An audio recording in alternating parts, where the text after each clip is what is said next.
اس اجلاس کو جو ماہ ذوالحجہ کا تھا، اس کو اپنی بارگاہ میں قبول، منظور اور مقبول فرمائے۔ آپ جانتے ہیں کہ یہ بڑا ہی مبارک مہینہ ہے اور اس کے یہ جو 10 دن ہیں اس کی فضیلت کو بیان کیا گیا ہے، اور جو انسان اس میں روزہ رکھے گا اللہ تعالیٰ اس کو 1 سال کے روزوں کے برابر ثواب عطا فرمائیں، اور اس کی رات کی جو فضیلت ہے اسے بھی بہت زیادہ عظمت اور رفت حاصل ہے۔ میں یہ سمجھتا ہوں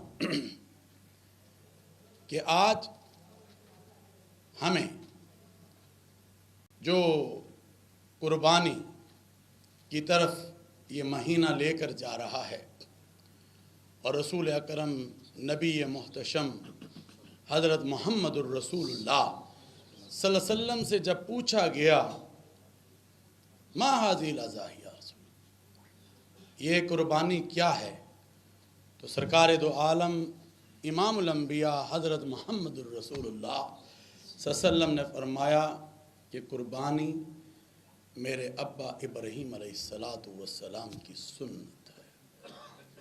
اللہ کے نبی صلی اللہ علیہ وسلم نے فرمایا کہ ابھی جانور کا خون زمین پر نہیں گرتا کہ اللہ کے ہاں قبول، مقبول اور منظور ہو جاتا ہے، اور فرمایا کہ جو تم جانور لیتے اس کے ہر بال کے عوض اللہ تعالیٰ تمہیں نیکیاں عطا فرما۔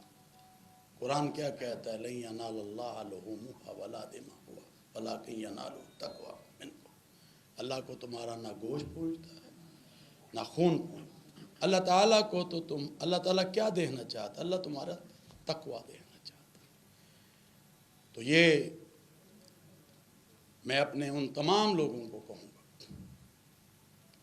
کہ جو استطاعت رکھتے ہیں وہ اپنی طرف سے بڑھ چڑھ کر اس قربانی میں حصہ لیں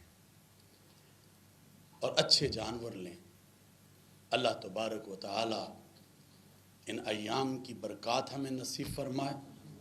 اعصار و قربانی اسلام ہمیں اس کا درس دیتا ہے، اور میں یہ سمجھتا ہوں کہ آج ہمیں چاہیے کہ ہم استحکامت کے ساتھ آگے بڑھیں۔ اللہ تعالیٰ نے یہ ملک ہمیں عطا کیا ہے، آج ملک آگے جا رہا ہے۔ دشمن نہیں چاہتا کہ ملک یونٹی اور وحدت کی طرف جائے، مگر آج ہمیں اس وحدت اور یونٹی کی طرف بڑھنا ہوگا۔